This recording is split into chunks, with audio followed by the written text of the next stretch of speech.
Hi dears, welcome back to our channel Raseena Niyas. അപ്പോൾ ഊർജ്ജത്തോടെ ഉഷാറോടൊക്കെ വന്നിട്ട് ക്യാമറ മുമ്പിൽ ഇരുന്നത് കേട്ടാ.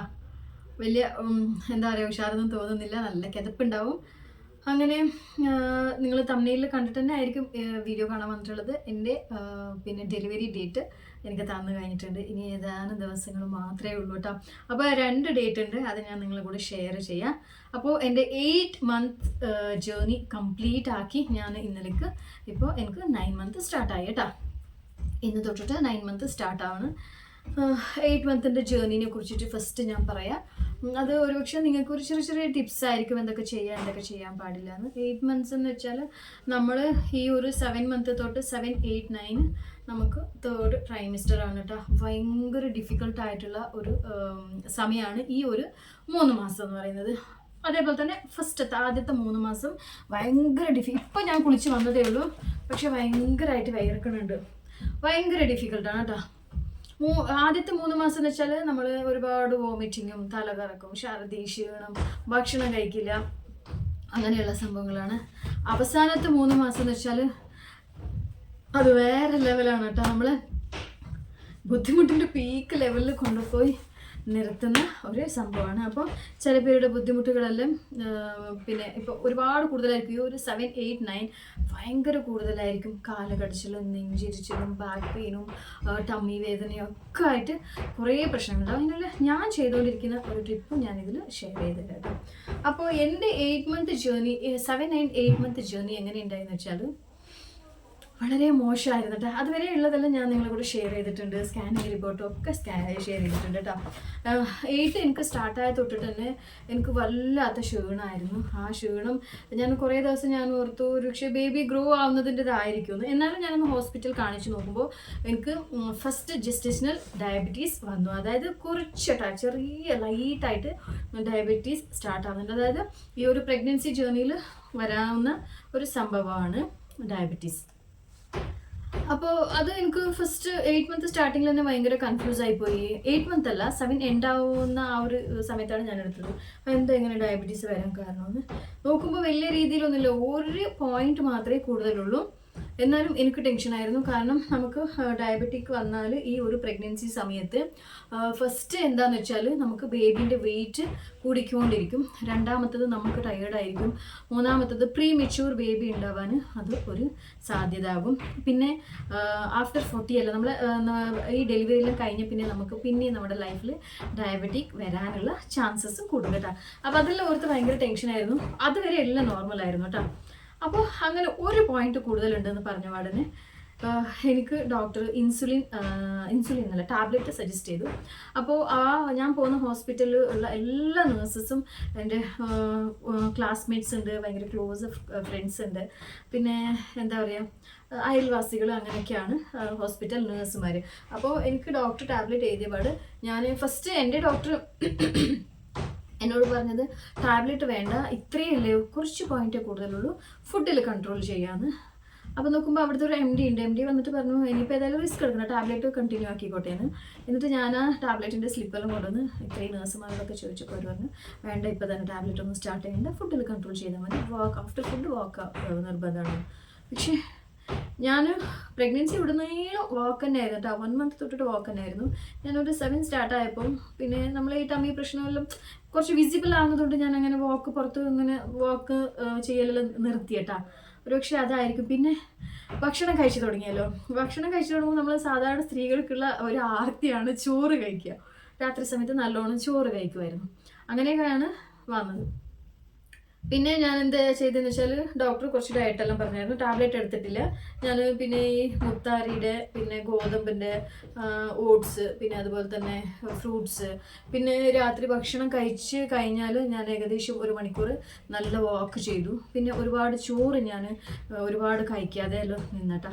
അങ്ങനെ ആയിട്ട് ഞാൻ 1 വീക്ക് കഴിഞ്ഞിട്ട് ഞാൻ നെക്സ്റ്റ് പിന്നെ ഞാൻ എംറ്റി സ്റ്റൊമക്കിലും ഫുള്ള് വിത്ത് ഗ്ലൂക്കോസിലും ഞാൻ ടെസ്റ്റ് ചെയ്ത് നോക്കിയപ്പോൾ ഷുഗർ ലെവൽ നോർമലാണ്. ഓക്കെ, അൽഹംദുലില്ലാ ഹൈറായി. പിന്നെ ഞാൻ എൻ്റെ നോർമൽ റൂട്ടീനിലേക്ക് വന്നിട്ടാ. ഭക്ഷണത്തിനോടൊന്നും വലിയൊരു എന്താ പറയുക, എനിക്ക് പ്രഗ്നൻസി സ്റ്റാർട്ട് തൊട്ടിട്ട് എൻ്റെ ഭക്ഷണം എന്ന് വെച്ചാൽ ഫ്രൂട്ട്സ് മാത്രം, ഡ്രൈ ഫ്രൂട്ട്സും നോർമൽ ഫ്രൂട്ട്സും ഇതേ ഞാൻ കൂടുതൽ കഴിക്കുന്നുള്ളൂ കേട്ടോ. അല്ലാത്ത ഭക്ഷണത്തിനോടൊന്നും എനിക്ക് അങ്ങനെ കഴിക്കണോ അങ്ങനത്തെ താല്പര്യമൊന്നുമില്ല കേട്ടോ. നോൺ വെജ് കഴിക്കണം. അതുവരെ നോൺ വെജിനോട് ഭയങ്കര ഇഷ്ടമായിരുന്നു, കഴിക്കണം എന്നൊക്കെ തോന്നുമായിരുന്നു കേട്ടോ. പക്ഷേ പ്രഗ്നൻസി തുടങ്ങിയിട്ടൊന്നും ഞാൻ നോൺ വെജ് കഴിച്ചിട്ടില്ല. ഓക്കെ, അതങ്ങനെ കഴിഞ്ഞിട്ട് ഞാൻ 8ാം മാസം തുടക്കത്തിലും എനിക്ക് ഭയങ്കര ക്ഷീണമായി. പിന്നെ എല്ലാവർക്കും വരുന്ന ഒരു പ്രശ്നമാണ്, നമ്മൾ കാല് ഭയങ്കരമായിട്ട് കടയാട്ടാ, രാത്രി ഉറക്കം വരില്ല, ഇങ്ങനെ വെളിയും കിടന്നിട്ട്. പക്ഷേ ഞാൻ വൈറ്റമിൻ സപ്ലിമെൻ്റ് എല്ലാം ഞാൻ എടുക്കുമായിരുന്നു, അയരൻ ഞാൻ എടുത്തിട്ടില്ല കേട്ടോ. അതാണ് ഞാൻ പ്രത്യേകിച്ച് ഇതിൽ പറയുന്നത്. നിങ്ങൾ ആരെങ്കിലും എന്താ പറയുക, ഇപ്പോൾ ഒരു 6 മന്ത് എല്ലാം കഴിഞ്ഞ് 5 മന്തിൻ്റെ ഇങ്ങോട്ടാണ് നിങ്ങളുള്ളത്, നിങ്ങൾക്ക് അയരൻ എടുക്കാൻ പറ്റണില്ല, വൊമിറ്റിംഗ് ആണെന്നൊക്കെ ഉണ്ടെങ്കിൽ ദയവ് ചെയ്ത് അയരൻ നിങ്ങൾ സ്കിപ്പ് ചെയ്യാതെ ഇരിക്കുക. അതിന് പകരം അതിൻ്റെ സിറപ്പായിട്ട് വരും, അത് നിങ്ങൾ കണ്ടിന്യൂ ചെയ്യുക. അതും പറ്റണില്ലെങ്കിൽ ഇഞ്ചെക്ഷൻസ് ഉണ്ട്. ഇഞ്ചെക്ഷൻസ് ഡോക്ടറിനോട് ചോദിച്ച് എനിക്കിങ്ങനെ ഈ ടാബ്ലറ്റ് എടുക്കാൻ പറ്റണില്ല എന്ന് പറഞ്ഞാൽ അവർ ഇഞ്ചെക്ഷൻ തരും കേട്ടോ. അപ്പോൾ എനിക്ക് ഫസ്റ്റ് ഒരു ടാബ്ലറ്റ് തന്നായിരുന്നു, ഞാൻ വോമിറ്റിംഗ് എന്ന് പറഞ്ഞപ്പോൾ ഡോക്ടർ എനിക്കത് ചേഞ്ച് ചെയ്ത് തന്നു, അയരൻ സപ്ലിമെൻറ്റ്. അതും എനിക്ക് എടുക്കാൻ പറ്റുന്നില്ലായിരുന്നു. ഞാൻ അയരൻ ടാബ്ലറ്റ് എടുത്തിട്ട് വിത്തിൻ 1 അവറിൽ ഞാൻ ഇമീഡിയറ്റ് ഞാൻ കഴിച്ച ഭക്ഷണമൊക്കെ ആ അയരൻ ടാബ്ലറ്റ് പുറത്ത് വരുന്നത് വരെ ഞാൻ വോമിറ്റ് ചെയ്യും കേട്ടോ. അങ്ങനെ അപ്പോൾ പിന്നെ നിയാസ്ക പറഞ്ഞു, വേണ്ട അത് എടുക്കണ്ട, പറ്റുന്നില്ലല്ലോ, വേറെ എന്തെങ്കിലും നോക്കാം നമുക്കെന്ന്. പിന്നെ അങ്ങനെ സ്കിപ്പ് ചെയ്ത് ഞാൻ അയരൻ സ്കിപ്പ് ചെയ്തിട്ട് വെറും കാൽഷ്യം മാത്രം എടുക്കാൻ തുടങ്ങി. നിങ്ങൾ ആരും അങ്ങനെ ചെയ്യാതിരിക്കുക. നിങ്ങൾക്ക് ബ്ലഡിൻ്റെ കുറവ് നന്നായിട്ട് വരും കേട്ടോ. അനീമിക് ആയിപ്പോയാൽ ഭയങ്കര ബുദ്ധിമുട്ടാണ്.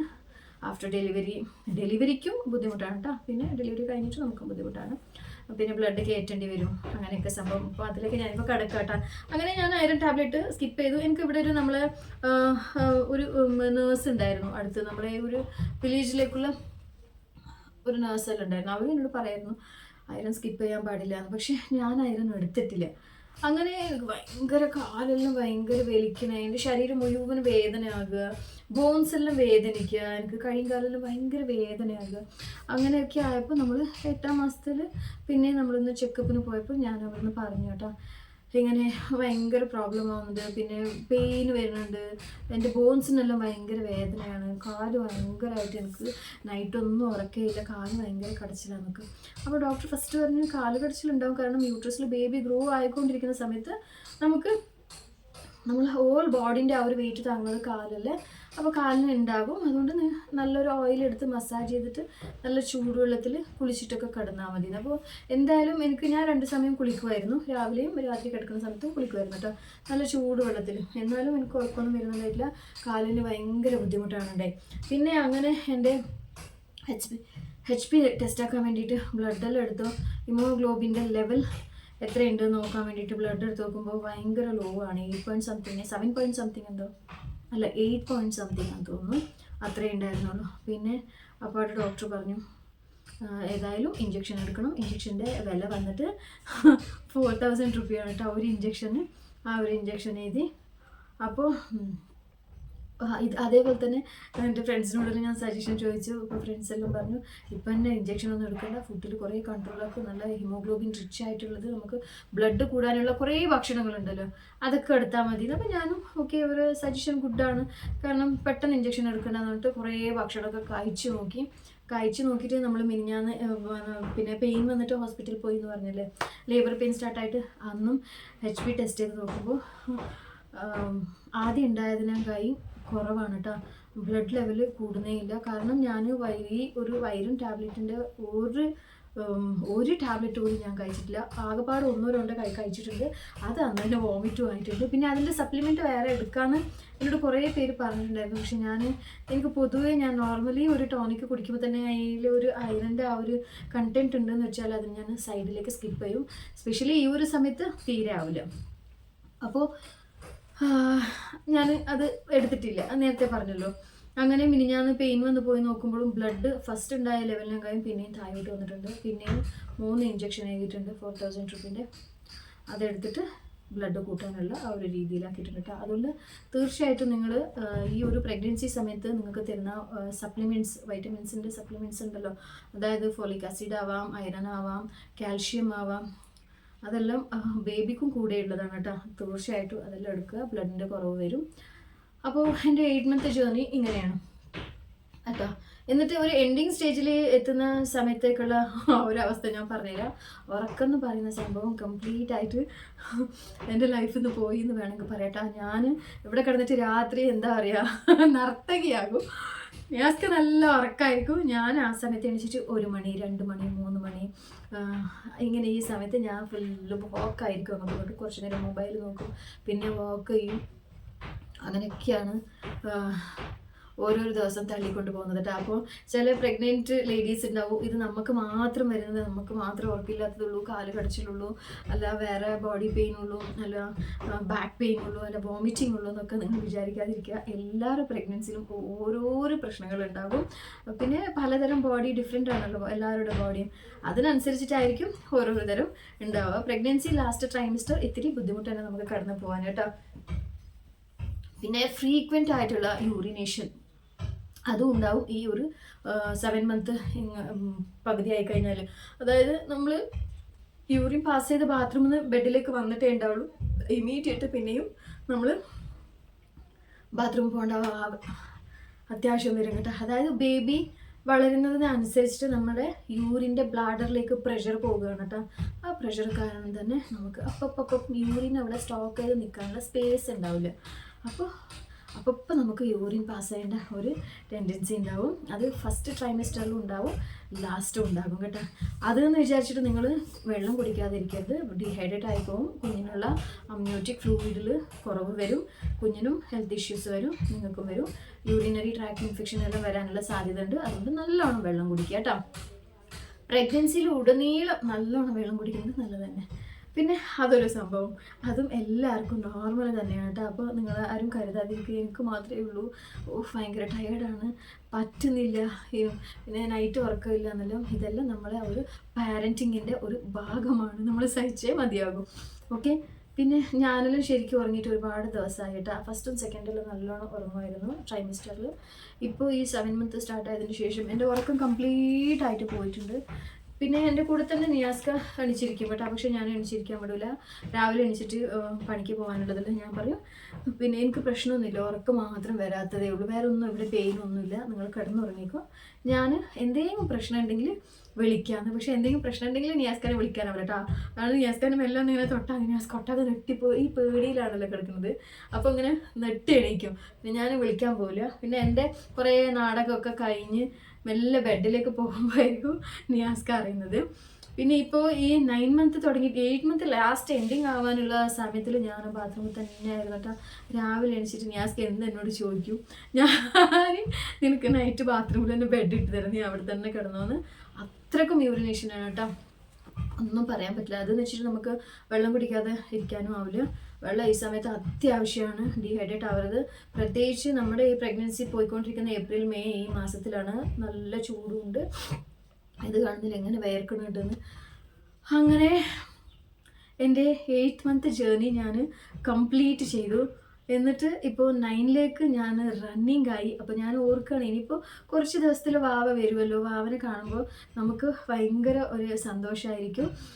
വാവ വന്നതിൻ്റെ ശേഷം ഇതൊക്കെ മാറും. നിയാസ്ക എപ്പോഴും എന്നോട് പറയും കേട്ടോ. ഞാൻ അങ്ങനെ വിഷമിക്കുകയോ അല്ല വേറെ എന്തെങ്കിലും പറയുകയൊന്നും ചെയ്യില്ല. പക്ഷേ എൻ്റെ ഈ കഷ്ടപ്പാട് കണ്ടിട്ട്, കാരണം ഈ എണിക്കലും നടക്കലും ഉറക്കില്ലാത്തതും കാല് വലിക്കുന്ന സമയത്ത് തീരെ ഉറങ്ങൂല കേട്ടോ. നിയാസ്ക എപ്പോഴും ഈവനിങ് വന്നിട്ട് നന്നായിട്ട് കാലിന് ഫുള്ള് സ്വെല്ലിങ് ഉണ്ട്, ഇപ്പം നീര് വരുന്നുണ്ടല്ലോ, നല്ലോണം ഓയിൽ മസാജ് ചെയ്തിട്ട് പിന്നെ ഞാനൊരു സോൾട്ട് വാട്ടറിൽ ഡിപ്പ് ചെയ്തിട്ട് വെക്കും കാല് കുറേ നേരം. അപ്പോൾ നല്ല ആശ്വാസമായിരിക്കും. പിന്നെ കിടക്കാൻ എപ്പോഴാണ് കിടക്കുന്നത് അതിൻ്റെ ഒരു 5 മിനിറ്റ് മുമ്പേ ഞാൻ വീണ്ടും ഒന്ന് കുളിക്കാൻ നോക്കും. നല്ലൊരു ചൂടുവെള്ളത്തിൽ, നല്ല ചൂടുവെള്ളമല്ല, ചൂടുവെള്ളത്തിൽ നമ്മൾ കുളിക്കാൻ നോക്കും കേട്ടോ. അങ്ങനെ കുളിച്ച് കിടക്കുന്ന സമയത്ത് ഈ കാല് കടച്ചിലോ അല്ല തലവേദനയോ പെയിനോ ഒന്നും ഇല്ലായിരിക്കും. അപ്പോൾ സമാധാനത്തിൽ വന്ന് കിടക്കുമ്പോഴായിരിക്കും നമ്മളെ കുഞ്ഞ് വാവ വയറ്റിൻ്റെ ഉള്ളിൽ നിന്ന് കളിക്കാൻ തുടങ്ങുന്നത്. അതും ബുദ്ധിമുട്ടാണ് കേട്ടോ നമ്മൾ ഉറങ്ങുന്ന സമയത്ത്. കാരണം നമ്മൾ ഈ നടക്കുമ്പോൾ വേറെയുള്ള സംഭവമൊക്കെ ചെയ്യുമ്പോഴും ഈ കുഞ്ഞു വാവക്ക് ഒരു, ഞാൻ പറഞ്ഞില്ലേ, തൊട്ടിൽ ഇങ്ങനെ ആട്ടുന്നൊരു ഫീലാണ്, നല്ല ഉറങ്ങും. നമ്മൾ എപ്പോഴാണ് കിടക്കാൻ പോണത് അപ്പോൾ ബേബി അലർട്ടാവും കേട്ടോ. പിന്നെ ബേബി എണീച്ചിട്ട് കളിക്കാൻ തുടങ്ങും. അത് ഫസ്റ്റിലെന്ന് വെച്ചാൽ ആ ഒരു ബേബീൻ്റെ കളി നമുക്ക് അത്ര ഒരു എന്താ പറയുക ബുദ്ധിമുട്ട് തോന്നിക്കൂല, കാരണം അവിടെ വേദന ഒന്നും ആവില്ല. ഈ ഒരു 8 മന്തെല്ലാം സ്റ്റാർട്ടായി കഴിഞ്ഞാൽ പിന്നെ കുഞ്ഞ് കളിക്കുന്നത് ഭയങ്കര, കുഞ്ഞിന് സ്പേസ് മതിയാവില്ല വയറിൽ, കുഞ്ഞ് വലുതാകുക അല്ലേ, അപ്പോൾ സ്പേസ് മതിയാവില്ല. അപ്പോൾ പിന്നെ കുഞ്ഞിൻ്റെ കാലൊരു ഭാഗത്തും തല ഒരു ഭാഗത്തും കൈ ഒരു ഭാഗത്തും ഒക്കെ ഇട്ടിട്ട് ഇങ്ങനെ വലിക്കണ സമയത്ത് പിന്നെ ഉറങ്ങാൻ പറ്റില്ല.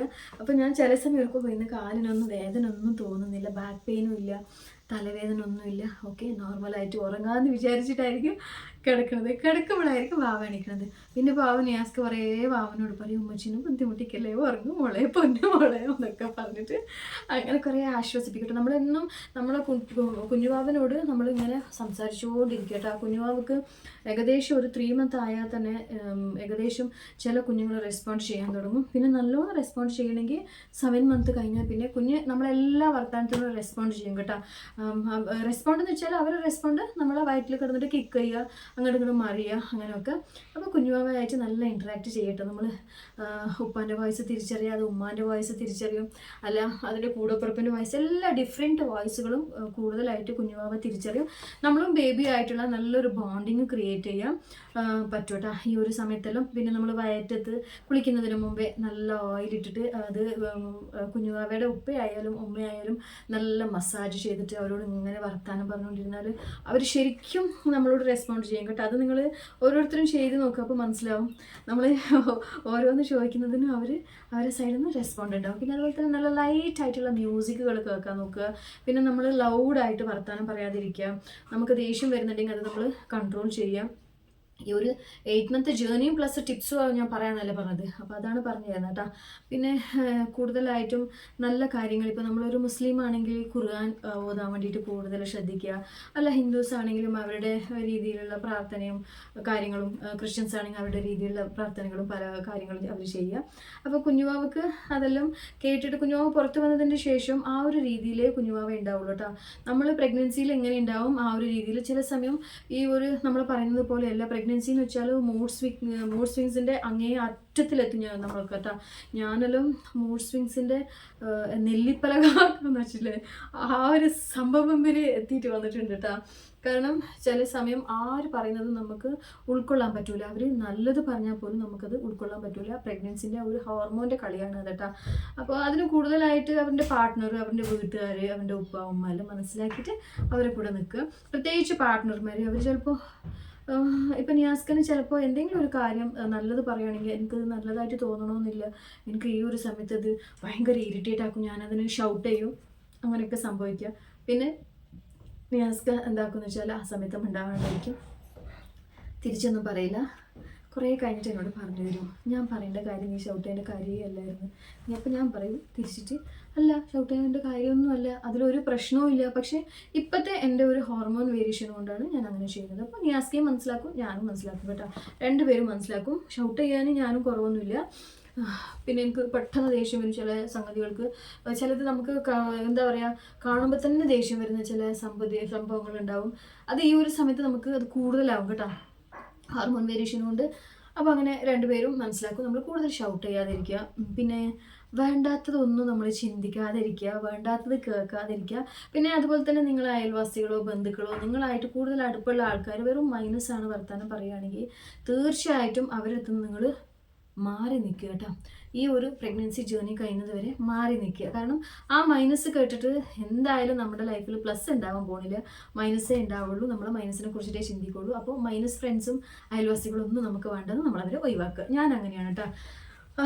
വർത്താനം പറഞ്ഞു വരുമ്പോൾ ഒരിത്തിരി പ്രായം കൂടിയ ആൾക്കാരെല്ലാം അവർ വർത്താനം പറഞ്ഞ് മൈനസിലേക്കേ പോകുള്ളൂ. ഇങ്ങനെ ആയാലോ, അങ്ങനെ സംഭവിച്ചാലോ, അങ്ങനെ ആകൂ, ഇങ്ങനെ ആകും, ഇത് ചെയ്യരുത്, അത് ചെയ്യരുത്, അങ്ങനെയുള്ള സംഭവങ്ങൾ കംപ്ലീറ്റ് ആയിട്ട് അവോയ്ഡ് ആക്കുക. ഫ്രീ ഉള്ള സമയത്ത് ഖുർആൻ പാരായണം ചെയ്യാൻ വേണ്ടിയിട്ട് കൂടുതൽ ശ്രദ്ധിക്കുക കേട്ടോ. അത് നമുക്കും നല്ലതാണ്. നമ്മളെ കുഞ്ഞും അതിങ്ങനെ കേട്ടിട്ട് തീർച്ചയായിട്ടും റെസ്പോണ്ട് ചെയ്യും. കാരണം എനിക്ക് അനുഭവമാണ് കേട്ടോ.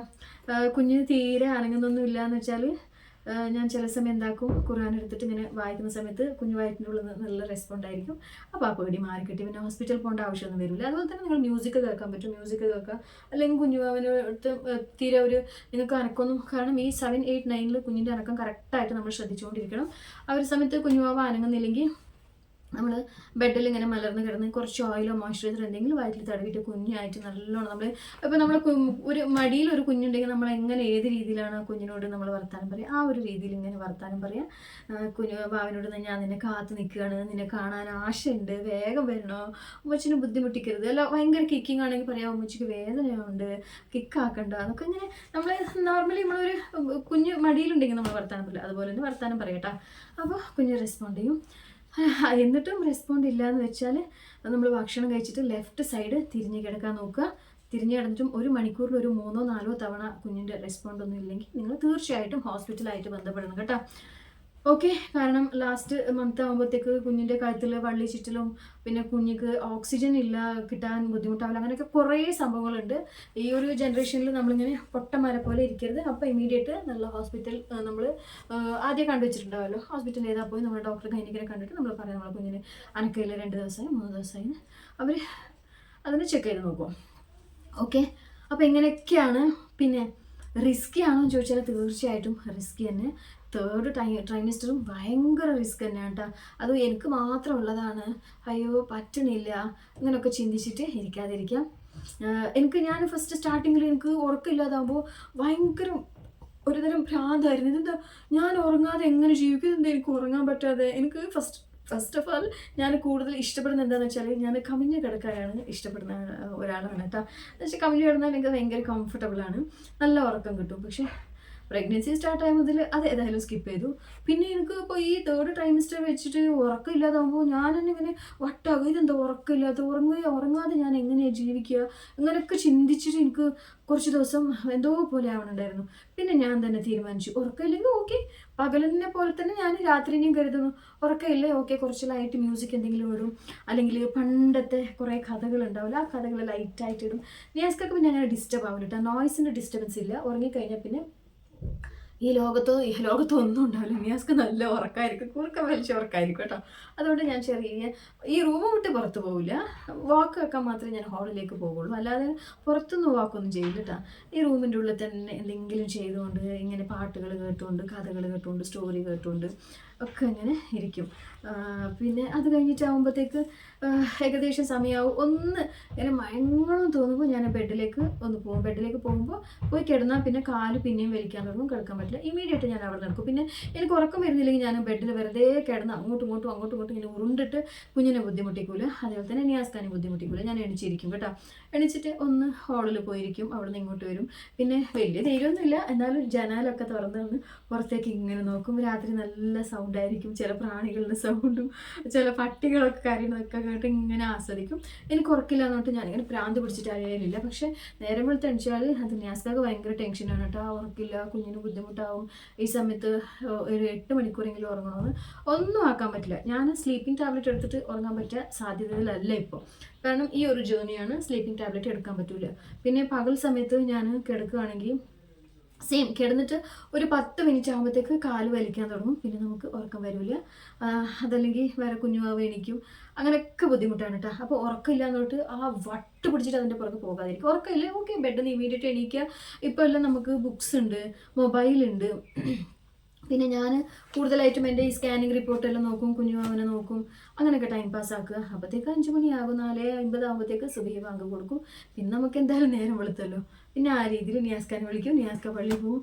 അപ്പോഴത്തേക്ക് പിന്നെ എനിക്ക് ഉറക്കം വരുന്നത് ഒരു 6 മണി സമയമാകുമ്പോൾ ഒന്ന് ചെറുങ്ങനെ, കാരണം നല്ല മഞ്ഞെല്ലാം വന്നിട്ട് ചൂടെല്ലാം കുറയുന്ന സമയമല്ലോ, ആ സമയത്ത് കുറച്ച് ഉറക്കം വരും. അപ്പോൾ വേണമെങ്കിൽ ഞാനൊന്ന് കയറി കിടക്കും, അത്രയേ ഉള്ളൂ. അല്ലാതെ ഉറക്കമില്ല എന്ന് പറഞ്ഞിട്ട് അതിന് ഭയങ്കര ടെൻഷനാക്കി നടക്കുന്നൊന്നുമില്ല.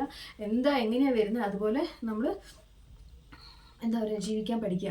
ഇനിയിപ്പോൾ കുഞ്ഞായതിന് ശേഷവും ചിലപ്പോൾ ഉറക്കം ഉണ്ടാവില്ല. എനിക്കെപ്പോഴും നിയാസ്കാനോട് എണിച്ചിരിക്കുന്നു പറയാൻ പറ്റില്ല, കാരണം അവർ നേരം വെളുത്ത പണിക്ക് പോകുന്ന ആളാണ്. അപ്പോൾ ഇപ്പം തന്നെ എന്തായാലും ഒരു ട്രെയിനിങ് ആയിക്കോട്ടെ എന്ന് വിചാരിച്ചിട്ട് ഞാൻ ആ ഉറക്കമില്ലായ്മയും എൻജോയ് ചെയ്യുന്നു ഇപ്പോൾ കേട്ടോ.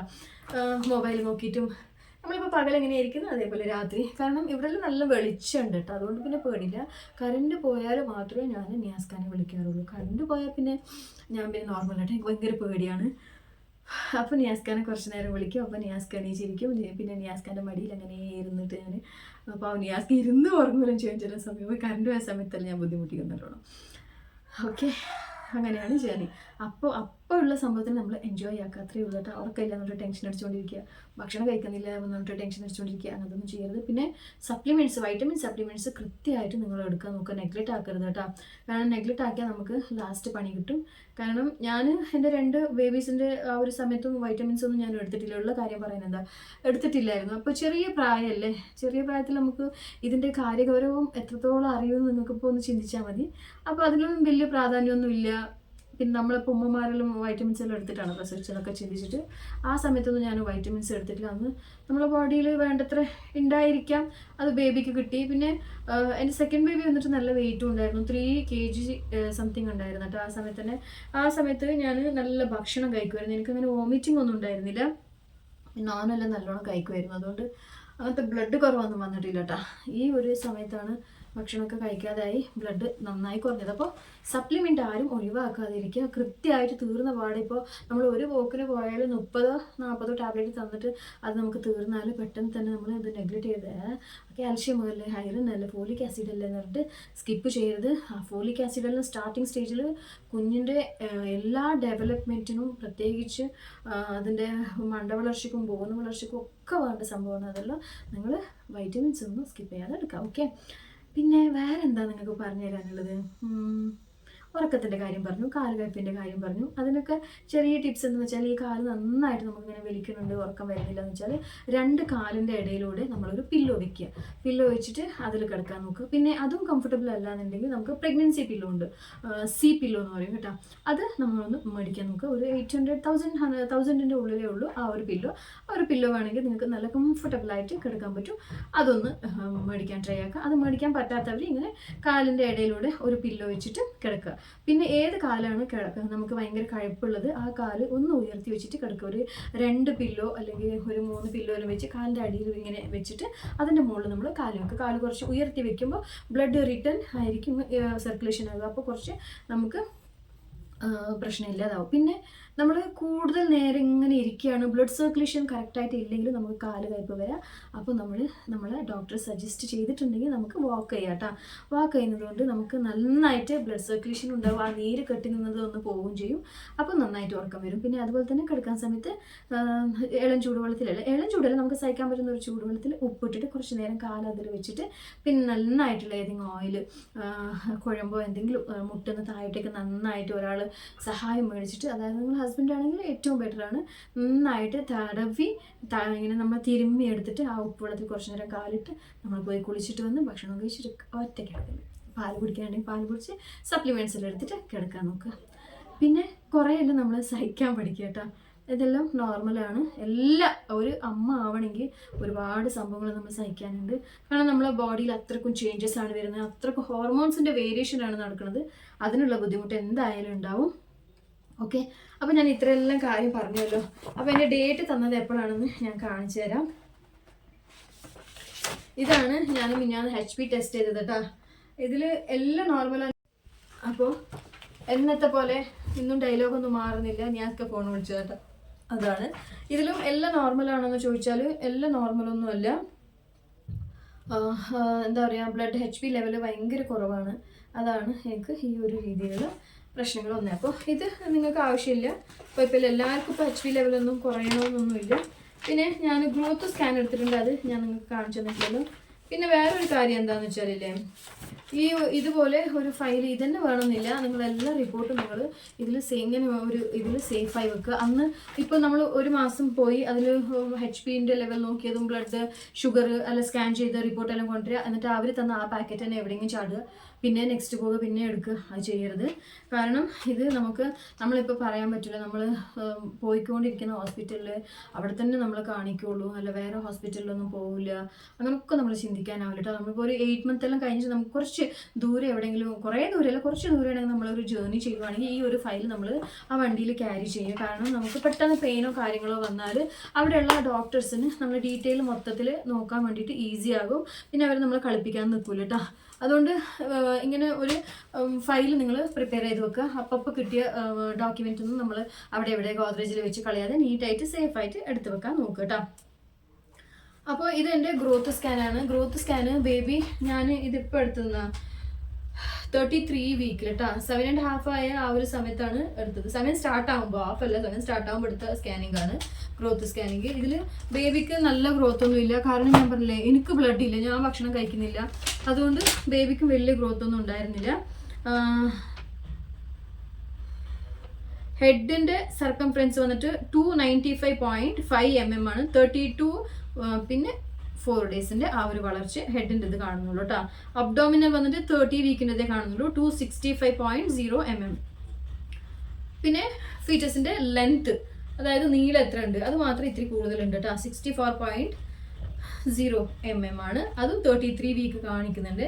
അതിൽ ഏറ്റവും കുറഞ്ഞ് കാണിക്കുന്നത് ഹെഡാണ് കേട്ടോ. ഹെഡിൻ്റെ വളർച്ച മാത്രമേ കൂടുതലുള്ളൂ. അതുകൊണ്ട് കുഴപ്പമില്ലാന്ന് എൻ്റെ ഒരു മനസ്സിൽ നമ്മളൊരു എന്താ പറയുക, ചെറിയ അറിവുണ്ടാവില്ല. കാരണം ഇതിനെല്ലാത്തിനങ്ങനെ കൂടുതൽ ഹെഡിൻ്റെ കൂടുതൽ വന്നായിരുന്നെങ്കിൽ എനിക്ക് പ്രസവത്തിന് ബുദ്ധിമുട്ടായിരുന്നു. കാരണം ചില കുഞ്ഞുങ്ങളത് നിങ്ങൾ പറഞ്ഞു കേട്ടിട്ടില്ലേ, തല ഭയങ്കര വണ്ണാണ്. കാരണം എൻ്റെ സെക്കൻഡ് ബേബിൻ്റെ തല ഭയങ്കര വണ്ണായിരുന്നു. അതുകൊണ്ട് തന്നെ എനിക്ക് സെർവിക്കൽ ലെങ്ത്തിൻ്റെ ഓപ്പണിംഗ് എല്ലാം കഴിഞ്ഞതിന് ശേഷവും എനിക്ക് പ്രസവിക്കാൻ ഇത്തിരി ബുദ്ധിമുട്ടുണ്ടായിട്ടാ. പ്രസവം പെട്ടെന്നായിരുന്നു, എന്നാലും പ്രസവിക്കാൻ കുഞ്ഞുവാവ പുറത്ത് വരാൻ ബുദ്ധിമുട്ടായിരുന്നു. കാരണം അതിൻ്റെ നീയാൻ്റെ തല നല്ല വണ്ണം ഉണ്ടായിരുന്നു കേട്ടോ. പിന്നെ ഇനിയൊരു കാര്യം എന്ന് വെച്ചാൽ കുഞ്ഞിൻ്റെ വെയിറ്റ് എനിക്ക് 33 വീക്കിൽ വന്നിട്ടുള്ളത് 600 ഗ്രാം മാത്രമേ വന്നിട്ടുള്ളൂ കേട്ടോ. അപ്പോൾ തന്നെ ഡോക്ടർ പറഞ്ഞു ബേബിക്ക് വെയിറ്റ് കുറവുണ്ട്. പക്ഷേ ടെൻഷൻ അടിക്കേണ്ട ആവശ്യമില്ല. 8ഉം 9ഉം ഉണ്ട്. 8ഉം 9ലുമാണ് ബേബി സഡൻ ഗ്രോ ആവുന്നത് കേട്ടോ. അപ്പോൾ നമ്മൾ നല്ലോണം ഈ വൈറ്റമിൻ സപ്ലിമെൻ്റ് എല്ലാം എടുക്കാൻ നോക്കുക, ഭക്ഷണങ്ങൾ നല്ലോണം കഴിക്കുക. പിന്നെ പ്രോട്ടീൻ അടങ്ങിയിട്ടുള്ള ഫിഷും പിന്നെ മീറ്റ്, വേറെന്താ ഈ ബ്രോക്കോലി, ഇങ്ങനെയുള്ള ഫുഡുകൾ നന്നായിട്ട് നമ്മൾ കഴിക്കാൻ നോക്കട്ടെ. ഞാൻ വെറും ഫ്രൂട്ട്സിൽ തന്നെ ആയിരുന്നു, വോമിറ്റെല്ലാം ഉള്ളതുകൊണ്ട്. പിന്നെ ഞാൻ ആ ഒരു ഫ്രൂട്ട്സിലേക്ക് അഡ്ജസ്റ്റ് ആയിപ്പോയി. ചോറ് കംപ്ലീറ്റ് ആയിട്ട് സ്കിപ്പ് ചെയ്ത്, പിന്നെ എനിക്ക് ഷുഗർ വരാൻ തുടങ്ങിയിട്ടുണ്ടായിരുന്നു. അതിനൊക്കെ ഞാൻ ഈ ഭക്ഷണമൊക്കെ കുറേ സ്കിപ്പ് ചെയ്ത് അങ്ങനെയാണ് ബേബിൻ്റെ വെയിറ്റ് കുറഞ്ഞിട്ടുള്ളത്. പക്ഷേ ഡോക്ടർ പറഞ്ഞു ഡോണ്ട് വറി, 2 മാസം കൂടിയുണ്ട്, അതിൽ നിനക്ക് ബേബി വെയിറ്റ് ഗെയിൻ ആവാൻ. കാരണം സ്റ്റാർട്ടിങ് തൊട്ട് തന്നെ ബേബി വെയിറ്റ് വെച്ച് വരികയാണെങ്കിൽ നമ്മൾ പിന്നെ 10 ഇലത്തിൻ്റെ ബേബിനെ നമ്മൾ പ്രസവിക്കേണ്ടി വരും. അപ്പോൾ ലാസ്റ്റ് മന്തേ നമുക്ക് 7, 8, 9 ഈ മന്തിലാണ് നമുക്ക് ബേബിൻ്റെ വെയിറ്റ് കൂടുന്നത് കേട്ടോ. അപ്പോൾ ഇത് 7 സ്റ്റാർട്ടിങ്ങിലാണ് എനിക്ക് 600 ഗ്രാം ഉള്ളത്. ഹെഡിൻ്റെ ചുറ്റളവ് എന്ന് വെച്ചാൽ 295.5 mm അത്രയേ ഉള്ളൂ. ഇതിൽ കൂടുതൽ തോന്നുന്നത് എനിക്ക് ലെങ്ത്ത് മാത്രമാണ് കേട്ടോ. ലെങ്ത്ത് മാത്രം നോർമലി ഉള്ള ബേബിനേക്കായി ഇത്തിരി കൂടുതലുണ്ട്, കുറച്ച് നീളമുള്ള കുഞ്ഞുവാവയാണ്. ഓക്കെ, അപ്പോൾ ഞാൻ അന്നോർത്ത് 32 വീക്ക് കഴിഞ്ഞു, 32 ആയി 33 വീക്ക് റണ്ണിങ് കാണുന്നു. പക്ഷേ നമുക്ക് അന്ന് അൾട്രാസൗണ്ടിൽ വന്നത് 31 വീക്കും 6 ഡേ ആണ് വന്നിട്ടുള്ളത്. അതിൽ വന്നിട്ടുള്ള എൻ്റെ EDD വന്നിട്ടുള്ളത് 7/6/2024, അതായത് മെയ് അല്ലേ, May 7th എൻ്റെ EDD വന്നിട്ടുള്ളത് കേട്ടോ. അത് കാണുന്നുണ്ടല്ലോ, May 7th എൻ്റെ EDD ഡേറ്റ്, ഡെലിവറി ഡേറ്റ്. പക്ഷേ ഈ സ്കാനിങ് എടുത്തിട്ട് എനിക്ക് 2-3 ആഴ്ച കഴിഞ്ഞതിൻ്റെ ശേഷമാണ് ഞാൻ മിനിഞ്ഞാന്ന് വീഡിയോ ഇട്ടില്ല, എനിക്ക് ലേബർ പെയിൻ സ്റ്റാർട്ടായത് കേട്ടോ. അതുകൊണ്ട് ഈ EDD ഡേറ്റ് ഒന്നും ഒരു സംഭവമല്ല. പിന്നെ ഇതിന് മുമ്പേ വന്നിട്ടുണ്ടായത് എനിക്ക് April 29th അല്ല May 6 അല്ല കുഞ്ഞി, ഫസ്റ്റെല്ലാം വന്നത് 29th വന്നത്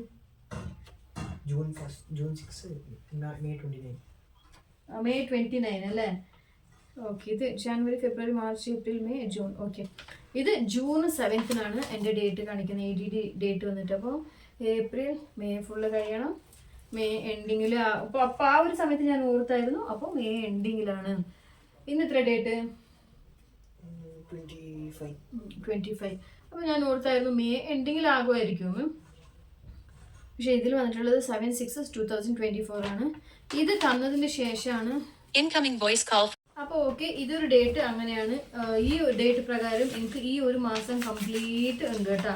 ഈ ഒരു മാസം കംപ്ലീറ്റ് ആയിട്ട് എനിക്ക് വേണമെങ്കിൽ എൻ്റെ ബേബിനെ നന്നായിട്ട് നോക്കാം, കെയർ ചെയ്യുക ഒക്കെ ചെയ്യാം. പക്ഷേ എനിക്ക് ഈ ഡേറ്റ് തന്നതിന് ശേഷമാണ്, ഞാൻ ഗ്രോത്ത് സ്കാനിലൊന്നും നിങ്ങളുടെ അടുത്ത് ഷെയർ ചെയ്തിട്ടില്ലല്ലോ, ഈ റിപ്പോർട്ടെല്ലാം തന്നതിന് ശേഷമാണ് എനിക്ക് മിനിഞ്ഞാന്ന് പെയിനും കോൺട്രാക്ഷനും എല്ലാം സ്റ്റാർട്ടായത്. ഓക്കെ, അപ്പോൾ എൻ്റെ വീടിൻ്റെ അടുത്ത് നമുക്കൊരു ഫാമിലി ഡോക്ടർ എന്നുണ്ട്, ഒരു ചെറിയ ക്ലിനിക്കാണ് കേട്ടോ. അയാൾ ഏകദേശം എല്ലാം കൃത്യമായിട്ട് പറയുന്ന ഒരാളാണ്. ഒരാളുടെ മരണം എപ്പോൾ സംഭവിക്കും, എപ്പോൾ ജനിക്കും എന്നൊക്കെ കൃത്യമായിട്ട് പറയും കേട്ടോ. ചെറിയൊരു ക്ലിനിക്ക് വെച്ചിട്ടുള്ള ഒരു ഡോക്ടറാണ്. ഒരുപക്ഷെ നല്ല രോഗിയെല്ലാം തീരെ പറ്റാത്തവരാണെങ്കിൽ അവർ പറയും ഇതിനെ വേറെ എവിടെയും കൊണ്ടുപോകണ്ട, ഏകദേശം ഡേറ്റ് കഴിയാറായി എന്നൊക്കെ പറയും. നോക്കുമ്പോൾ 2-3 ദിവസത്തിൽ അങ്ങനെ സംഭവിക്കാറുണ്ട്. അപ്പോൾ ആ ഡോക്ടറെ അടുത്ത് നമ്മൾ മിനിഞ്ഞാന്ന് ഞാൻ പറഞ്ഞില്ലേ, ഹോസ്പിറ്റലിൽ പോകുന്നതിന് മുമ്പേ എനിക്ക് ബേബിൻ്റെ മൂവ്മെൻറ്റ് കുറച്ച് കുറവാണെന്ന് തോന്നി കേട്ടോ. അപ്പോൾ ഞാൻ ഏതായാലും ഞാൻ കാണിക്കുന്ന ഹോസ്പിറ്റലിൽ പോകേണ്ട, ഇതാണെങ്കിൽ അടുത്തുണ്ടല്ലോ എന്ന് വെച്ചിട്ട് ഞാൻ നമ്മുടെ വീടിൻ്റെ സൈഡിലാണ് ഉള്ളത് കേട്ടോ, അത് മെയിൻ റോഡിൽ. അപ്പോൾ അവിടെ പോയി നോക്കുമ്പോൾ ഡോക്ടർ സ്റ്റെതസ്കോപ്പ് എല്ലാം വെച്ച് നോക്കുമ്പോൾ ബേബീൻ്റെ മൂവ്മെൻ്റ് എല്ലാം നന്നായിട്ടുണ്ട്, ഒരു കുഴപ്പമൊന്നുമില്ല. അപ്പോൾ ആ ഡോക്ടർ പറഞ്ഞു അന്ന് പോയപ്പോൾ എൻ്റെ ഒരു അഭിപ്രായ പ്രകാരം 10 ഡേയ്സേ ബാക്കിയുള്ളൂ എന്ന്. അപ്പോൾ ആ ഒരു 10 ഡേയ്സിന് ഇനി ഒരു 2 ഡേയ്സും കൂടി ഉണ്ടല്ലേ, 2 ഡേയ്സും ഉണ്ട്. അതായത് നമ്മളിവിടെ ഇലക്ഷൻ്റെ ദിവസമാണ് അയാൾ പറഞ്ഞിട്ടുള്ളത്. എനിക്കാണെങ്കിൽ ഇന്നലെ നൈറ്റ് ഭയങ്കര പെയിനായിരുന്നു. ഇപ്പോഴും ഞാൻ ഈ ഇരിക്കുന്ന സമയത്തും എനിക്ക് അങ്ങനെയുള്ള ലേബർ പെയിൻസ് പോലെല്ലാം സ്റ്റാർട്ട് ചെയ്യുന്നുണ്ട് കേട്ടോ. അത് ശരിക്കും ഉണ്ടാകും, എനിക്ക് മാത്രം വരുന്നതല്ല, കുറേ പേർക്ക് ഉണ്ടാകും അങ്ങനെ ഒരു ഫാൾസ് ലേബർ പെയിൻ എല്ലാം. അത് ഫാൾസ് ആണോ ട്രൂ ആണോ എന്നൊന്നും ആക്കാൻ പറ്റില്ല കേട്ടോ. ഇന്നലത്തെ അവസ്ഥയെല്ലാം കണ്ടപ്പോൾ ഞാൻ വിചാരിച്ചു എന്തായാലും നേരം വിളിക്കുമ്പോൾ പ്രസവം കഴിയുന്നു, അത്രക്കും പെയിൻ. ഞാൻ പിന്നെ ഹോസ്പിറ്റലിൽ പോയില്ല കേട്ടോ. ഹോസ്പിറ്റലിൽ പോവാതെ അങ്ങനെ പിടിച്ചിരുന്നു. നിയാസ്ക കുറേ ചോദിച്ചു പോകണം, ഞാൻ പറഞ്ഞു വേണ്ട കിടന്നുറങ്ങിക്കോ, ഞാൻ അങ്ങനെ എന്തെങ്കിലും ഉണ്ടെങ്കിൽ ഞാൻ നിങ്ങളെ വിളിച്ചോളാന്ന് പറഞ്ഞിട്ട് നിയാസ്കാനെ ഉറക്കി. പിന്നെ കുറച്ച് കഴിയുമ്പോൾ അങ്ങനെ കുറഞ്ഞു, പിന്നെ വന്ന് പിന്നെ കുറഞ്ഞ് അങ്ങനെ ആയിക്കൊണ്ടുണ്ട്. പിന്നെ ഇപ്പോഴും ഇത്ര പകലായിട്ടും എനിക്ക് ഇങ്ങനെ പെയിൻ വരും, ബാക്കിൽ നിന്ന് ഇങ്ങനെ പെയിൻ വരും, കുറച്ച് സമയം അങ്ങനെ പോകും. അപ്പോൾ അയാൾ പറഞ്ഞതിന് സത്യമാകുമോ എന്ന് എനിക്കറിയില്ല, കാരണം എനിക്ക് 9 months സ്റ്റാർട്ട് ചെയ്തും ചെയ്ത്. പക്ഷേ എനിക്ക് ഇനി ഒരാഴ്ചയും കൂടി കഴിയട്ടെ എന്ന് ആഗ്രഹമുണ്ട്. അപ്പോഴാണ് കറക്റ്റ് 37 വീക്ക് ആകുക ബേബിക്ക് കേട്ടോ. അപ്പോൾ പിന്നെ ഫുൾ ടേമിൻ്റെ ബേബിയായി. അങ്ങനെ 9 8 പ്രസവിക്കലെല്ലാം ഉണ്ട്, കുഴപ്പമൊന്നുമില്ല. അങ്ങനെ പെയിനെല്ലാം ആ ഒരു എന്താ പറയുക പീക്ക് ലെവലിലൊന്നുമില്ല, ഏകദേശം എനിക്ക് സഹിക്കാൻ പറ്റുന്ന ആ ഒരു പെയിൻ വന്നുകൊണ്ടും പോയിക്കൊണ്ടും ചില സമയം ചില നിമിഷങ്ങളിൽ തോന്നും ഞാൻ ഇപ്പോൾ പ്രസവിക്കുന്നു, അങ്ങനെയൊക്കെ ഉണ്ട് കേട്ടോ. പക്ഷെ അങ്ങനെ പെയിൻ വന്നാലും ഞാനിപ്പോൾ നിയാസ്കാനെ അറിയിപ്പിക്കലില്ല. നോർമലായിട്ട് കേട്ടോ, ഹോസ്പിറ്റൽ അടുത്ത് തന്നെയല്ലേ, കുഴപ്പമൊന്നുമില്ലാന്ന്. പിന്നെന്താ, അപ്പോൾ അയാൾ പറഞ്ഞ ഡേറ്റിന് ഇനി 2 ദിവസമേ ഉള്ളൂ അല്ലേ, ഇന്ന് 24, 25, 26. അപ്പോൾ ഫ്രൈഡേൻ്റെ ഉള്ളിലാണ് അയാൾ പറഞ്ഞേക്കുന്ന ഡേറ്റ് കേട്ടോ. അപ്പോൾ ഓക്കെ, ആ ഒരു സമയത്ത് പ്രസവിക്കുമെന്ന് കണ്ടു നോക്കാം, എന്നിട്ട് ഞാൻ നിങ്ങൾക്ക് അറിയിപ്പിക്കട്ടെ. അയാൾ പറഞ്ഞതുപോലെ ആയിട്ടുണ്ടെന്ന് അയാൾ അങ്ങനെ പറഞ്ഞു. വയറെല്ലാം തൊട്ട് നോക്കിയിട്ട് ഒരു 10 ദിവസത്തിൻ്റെ ഉള്ളിലാവുമെന്ന് എനിക്ക് തോന്നുന്നതെന്ന്. ആ പെയിൻ വന്ന സമയത്തായിരുന്നു ഞാനും പോയിട്ടുണ്ടായിരുന്നത്. അങ്ങനെ ആയാൽ സന്തോഷം, ആയിട്ടില്ലെങ്കിൽ നമുക്കിനിയും 1 മാസം നന്നായിട്ട് നമ്മൾ ബേബിനെ. അപ്പോൾ ഓക്കെ, ഒരുപാട് കോൾസ് വന്നിട്ട് എൻ്റെ വീഡിയോ ഫുള്ള് ഡിസ്റ്റർബ് ചെയ്തിട്ടുണ്ട്, കുറേ കട്ട് ചെയ്യാനെല്ലാം ഉണ്ടാവും കേട്ടോ. അപ്പോൾ ഇത്രയെല്ലാണ് എൻ്റെ 8 month കംപ്ലീറ്റ് ആയതിൻ്റെ അപ്ഡേറ്റും എൻ്റെ ഡേറ്റും കാര്യങ്ങളൊക്കെ. അപ്പോൾ ഞാൻ പറഞ്ഞില്ല, അയാൾ പറഞ്ഞതുപോലെ ഇനി 2-3 ദിവസത്തിൽ ഡെലിവറി ഉണ്ടാവുമെന്ന് എനിക്കും ചെറിയൊരു ഒരു ഉള്ളിൽ നമുക്കൊരു തോന്നൂല, അങ്ങനെ തോന്നുന്നുണ്ട്, പക്ഷേ ഉണ്ടാവില്ല. എന്തായാലും എൻ്റെ 2 ബേബീസും 9 month കംപ്ലീറ്റ് ആയിട്ട് 9 days ആ ഒരു രീതിയിൽ രണ്ടാളും പ്രസവിച്ചത് കേട്ടോ. 9 month കംപ്ലീറ്റ് ആയതിന് ശേഷം പ്രസവിച്ചിട്ടുള്ളൂ. പക്ഷേ എനിക്ക് ഉള്ളുകൊണ്ടൊരു ഭയം എന്താണെന്ന് വെച്ചാൽ എൻ്റെ ഡേറ്റ് എന്തെങ്കിലും അങ്ങനെ മിസ്സായിപ്പോയോ, പിന്നെ കൺസെപ്ഷൻ എപ്പോഴാണ് നടന്നതെന്ന് നോക്കും കേട്ടോ. അങ്ങനെയെല്ലാം ആയിട്ടാണ്. എന്തായി ഉണ്ടാവും നോക്ക്, ഇല്ല ആ സാമിൻ്റെ അടുത്ത് നോക്കി നോക്ക്. അപ്പം അങ്ങനെയൊക്കെ സംഭവമുണ്ട്. നമ്മൾ വിചാരിച്ച ഡേറ്റിലും അവർ പറഞ്ഞ ഈ ഡേറ്റിലൊന്നും ആവണമെന്നൊന്നും ഉണ്ടാവില്ല. ഓക്കെ, അപ്പോൾ എനിക്ക് അതിൻ്റെതായ കൂടുതൽ ബുദ്ധിമുട്ടുണ്ട്, പെയിനും കാര്യങ്ങളും, എന്താ പറയുക കോൺട്രാക്ഷനും, പിന്നെ ഈ യൂറിനറി ട്രാക്ക് ഇൻഫെക്ഷൻ ആയതുപോലെ അപ്പപ്പോൾ ബാത്റൂം പോക്കൊക്കെ ഉണ്ട്. അപ്പോൾ കാത്തിരുന്ന് കാണാം. ഞാനൊരു 2-3 ദിവസത്തിൽ പ്രസവിക്കുകയാണെങ്കിൽ എന്തായാലും ഞാൻ കമ്മ്യൂണിറ്റിയിൽ ഞാൻ പോസ്റ്റ് ചെയ്യും കേട്ടോ. ആ ഡോക്ടർ പറഞ്ഞ പോലെ തന്നെ ആയി, ഞാൻ പ്രസവിച്ചു എന്ന്. ഓക്കെ, അപ്പോൾ ഈ ടിപ്സുകളും കാര്യങ്ങളൊക്കെ നിങ്ങൾക്ക് യൂസ്ഫുൾ ആയെന്ന് വിചാരിക്കുന്നു. ഒരിക്കലും വീഡിയോ എടുക്കാനുള്ള അത്രക്കൊരു ഉഷാറും കരുത്തൊന്നുമില്ല, എന്നാലും ഈ കാര്യങ്ങളൊക്കെ നിങ്ങൾക്ക് അറിയിക്കണം. ചില പേരിപ്പോൾ എൻ്റെ കുറേ ഫ്രണ്ട്സ് പ്രഗ്നൻസി ജേർണിയിലാണ്, അവർക്ക് യൂസ് ആവുമെന്നൊക്കെ വിചാരിച്ചിട്ടാണ് ഞാൻ ഇത്രയും റിസ്ക് എടുത്തിട്ട് ഞാൻ വീഡിയോ ഇടുന്നത് കേട്ടോ. കാരണം ഈ ചൂടും പുകയും അതിൻ്റെ ഈ വേദനയും അതിൻ്റെ നടുക്കെല്ലാം എന്താ പറയുക, ഞാൻ ശരിക്കും ചില സമയത്ത് ഇരുന്ന് കാര്യം കേട്ടോ, അവനിച്ചിട്ട് ഇരുന്നിട്ട് വേദനയൊക്കെ വരുമ്പോൾ. എന്നാലും ഞാൻ നിയാസ്കാനെ വിളിക്കാൻ പോകില്ല ഇപ്പം. എന്തായാലും പെട്ടെന്ന് ഇപ്പോൾ ഒരു പെയിന് വന്നെന്ന് വെച്ചിട്ട് ഇമ്മീഡിയറ്റ് ആയിട്ട് നമുക്ക് പ്രസവം നടക്കണമെന്നൊന്നുമില്ല. അതിൻ്റെതായ കുറച്ച് സമയമുണ്ട്. അപ്പോൾ ആ ഒരു ധൈര്യം ഉള്ളിലുണ്ട്. കാരണം വേറെ നമ്മൾ ഹോസ്പിറ്റലിൽ കൊണ്ടുപോകേണ്ട ബാഗും കാര്യങ്ങളൊക്കെ നമ്മൾ പാക്ക് ചെയ്ത് വെച്ചിട്ടുണ്ട്. അതുകൊണ്ട് ടെൻഷനൊന്നുമില്ല. ഒരു വണ്ടി വിളിക്കുക, എല്ലാം എടുത്തിട്ട് പോകുക, അപ്പോഴത്തേക്ക് എന്തെങ്കിലുമൊക്കെ ആവും എന്നുള്ളൊരു ധൈര്യമാണ് കേട്ടോ. എന്നും ഞങ്ങൾക്ക് ഇപ്പോൾ ലീവാക്കി നിൽക്കാനും പറ്റൂലല്ലോ. എപ്പോൾ ഡെലിവറി നടക്കുന്ന ഇങ്ങനെ ലീവാക്കിക്കൊണ്ടിരിക്കുക. അപ്പോൾ ഓക്കെ, ഇത്രയേ ഉള്ളൂ ഇന്നത്തെ അപ്ഡേറ്റ്. പിന്നെ ഇപ്പോൾ 9 മന്ത് സ്റ്റാർട്ട് ആയതിന് ശേഷം ഹോസ്പിറ്റലിലേക്ക് ഒന്നും കൂടി ഗ്രോത്ത് സ്കാനിന് വേണ്ടി പോകണമെന്നുണ്ടായിരുന്നു. പക്ഷേ എന്നെക്കൊണ്ട് തനിച്ച് പോകാൻ പറ്റണില്ല കേട്ടോ. പിന്നെ ഇഞ്ചക്ഷനും ഉണ്ടായിരുന്നു, അതെല്ലാം എടുക്കാൻ വേണ്ടി പോകണമെന്ന് വിചാരിച്ചിട്ട് എന്നെക്കൊണ്ട് ഒറ്റയ്ക്ക് പോകാൻ പറ്റുന്നില്ല. പിന്നെ ഈ ഒരു സമയത്ത് നമുക്ക് സാമ്പത്തികമായിട്ട് നമ്മൾ ശ്രദ്ധിക്കണമല്ലോ.